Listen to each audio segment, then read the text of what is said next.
We tend to think of our intelligence as this superpower, right? A shield that's going to protect us from making bad decisions. But what if that shield is way more fragile than we think? What if our own intellect actually carries a hidden danger? That's exactly what we're going to dig into today, the surprising fragility that can come from being too smart. There is a quiet danger that comes with being smart. That's a pretty counterintuitive idea, isn't it? The danger isn't ignorance or not trying hard enough. No, it's a very specific kind of confidence, one that's built entirely on our own understanding. And that, right there, is where things can get really precarious. So on one side, you have this assumption that we all kind of share. Intelligence is protection. If you can spot the patterns and think a few steps ahead, you should be safe. But the reality is, understanding all by itself is fragile. In fact, if you look back, some of history's biggest failures were engineered by people who were absolutely certain they knew exactly what they were doing.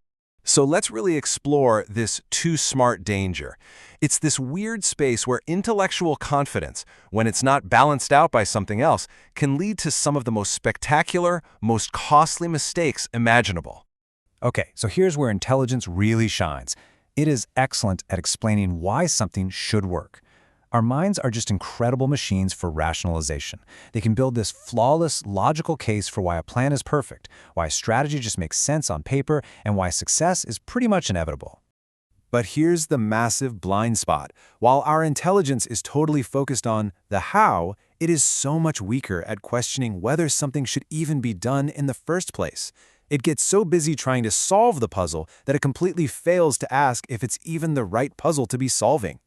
And this gets us right to the root of the problem, this whole idea of leaning on our understanding alone. The issue isn't the thinking itself, it's what we're building all that thinking on top of. Now, this isn't about personal arrogance, like being a jerk. It's what you could call an arrogance in process. And this is what happens when your internal logic starts to feel more real than the external world. You start to trust the blueprint more than the building that's actually taking shape right in front of you. So when it all comes crashing down, the surprise is genuine, because on paper, the plan was perfect. The inspiration for this entire framework actually comes from this ancient piece of wisdom. Now, it's absolutely critical to understand what this is saying. This verse is not anti-thinking. It's not anti-intellect at all. It's a caution against a very specific kind of overconfidence that can creep in when we become highly capable. And I just love this distinction. Think of it like a walking stick. It's a really useful tool, right? Helps you navigate the terrain. But you would never, ever try to rest your entire body weight on it over a giant chasm. The warning here is that our own understanding, our intellect, it's that walking stick. It's helpful for sure, but it was never meant to be the sole support.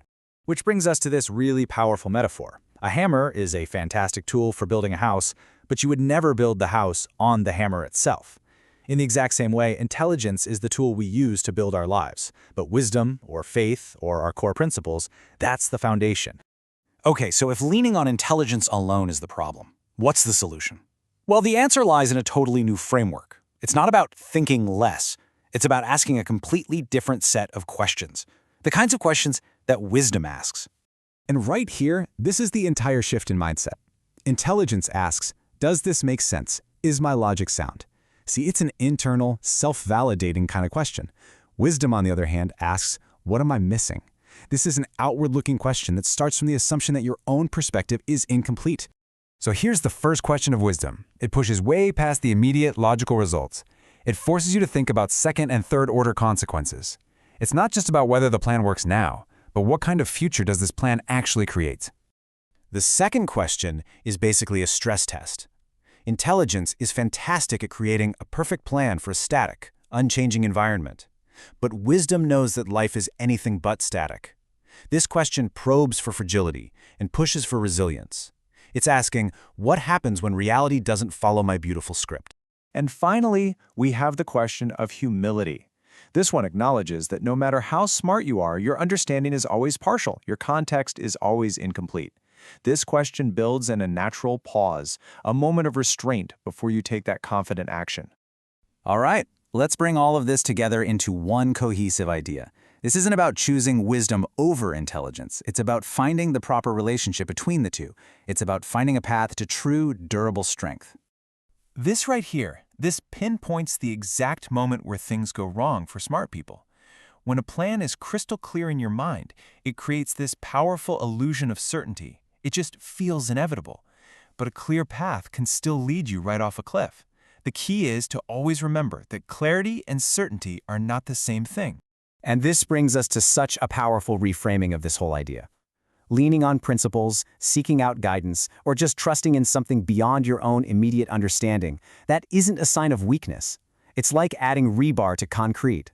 It provides structural integrity, and it makes the entire structure stronger and way more resilient. And that's the final crucial takeaway. The goal is not to suppress your intellect. It's to place it under proper governance. When your intelligence is guided by the humble, long-term questions of wisdom, it becomes incredibly powerful without becoming dangerous. And that really leaves us with a final thought. Are you leaning on your intelligence, or are you letting wisdom govern it?